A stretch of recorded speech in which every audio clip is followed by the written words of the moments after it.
Let's look at trends. Number one, relativism and rejection of absolute truth. That's one of the major trends in the world today. Nothing is absolute. Everything is relative. You can't come and tell me that immorality is wrong. It depends on the context. So everything you say today, they say there's a context. And the idea of the context is to substitute absolute truths of people. So the things God say right, they say it may not necessarily be right. The things God says wrong, they say it may not necessarily be wrong. Let's examine the context to understand why it is so. It is relativism. And this thing has eaten deep into the Western world. So you can't come and preach to somebody and say, if you don't receive Christ, you go to hell. They say, it depends. It depends. What do you mean by Christ? And why do you say there's only one way? What about this and that and that? And if you are not a Bible student, you'll be shocked that it will make so much sense to you. And in a few months, you'll be flushed out the line. A pastor's son went to Canada.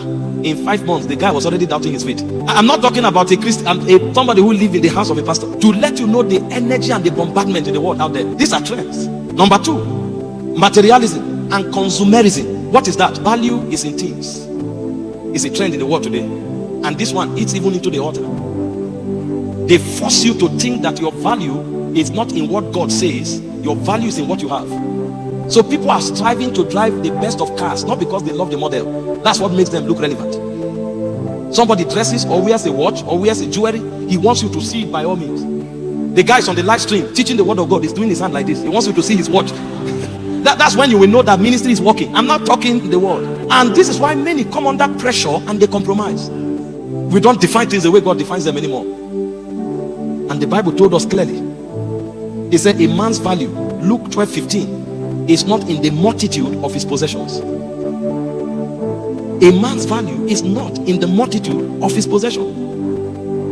Trends. How about immorality? Today, they ask you, how old are you? You say you are 25. You say, you know what they are saying? Oh no, I'm not a virgin. Come on. Because if you are a virgin, they are wondering, are you in this world? They even make you look timid, uncivilized, because you kept your virtue. And there are many people now looking for people to disflower them so that they can belong. Because it's a trend and it's strong among young people. Listen, be proud about your virginity. God says to keep yourself. He said the bed undefiled is a blessing. You are not Jew by keeping yourself. Don't let anybody pressure you into error. The world is fighting everything that is godly. These things are trends. And then immoral lifestyle. People wear their clothes, they want to throw the trouser down. If you want to be naked, be naked. People sew clothes, the whole chest is exposed. They wear skirts, the skirt is shorter than the pant. And then you see them, go put hanky. Don't you know what you wore? And then they are wondering why they can't represent God. These are the subtle battles that we are fighting. The devil has gone systemic. It's those days that the demon will appear with a horn and say, I will kill you today. Now they are mingled into lifestyles. They are mingled into our civilization. You need discernment to identify it, and you need authority to stop it. So they come in form of policies, they come in form of innovations, and they come in form of trends. Erosion of family values. Today, being a single mother is a big deal in some nations.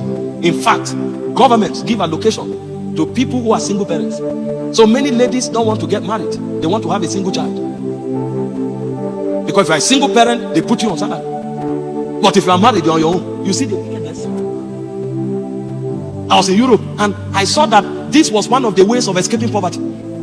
If you can't fend for yourself, go and get pregnant. The moment you become a single parent, you are on monthly salary. In Africa too. The moment you are a single parent, but you get married, go and work with your hand. So you see that it's a dark intelligence. Now, if you are paid for being a single mother, why do you bother yourself with marriage? And then you get married to somebody who is struggling? No way. So instead of getting married, let's be dating. We can date and give birth to as many children as we want. So these are trends, destroying family patterns and ordinances. Then you see radical feminism. Women who consider submission to their husband as limitation. I am equally educated. And the Bible didn't say submission is a function of illiteracy. It said, wife, submit to your husband.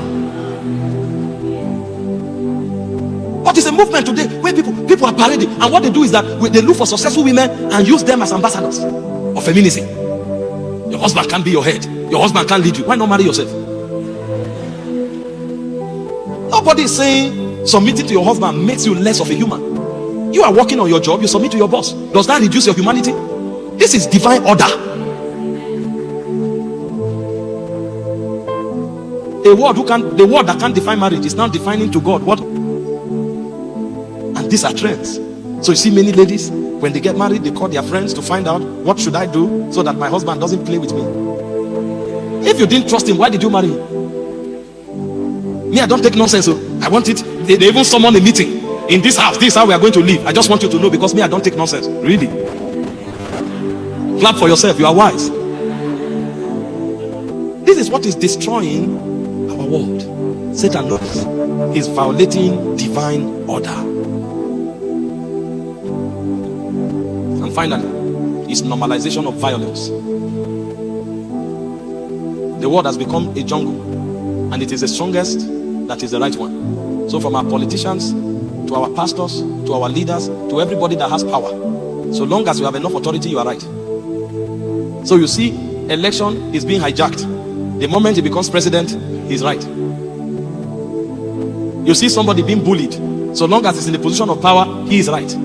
So nothing can happen to you is jungle justice. And these things break down law and order, and they destroy the conscience of men. These are the things Satan is using. This is why you must rise as a legislator. And very quickly, who is a legislator? Legislators are individuals who exercises spiritual authority to implement or enforce God's will on earth, and causing the earth to align with God's purpose and God's order.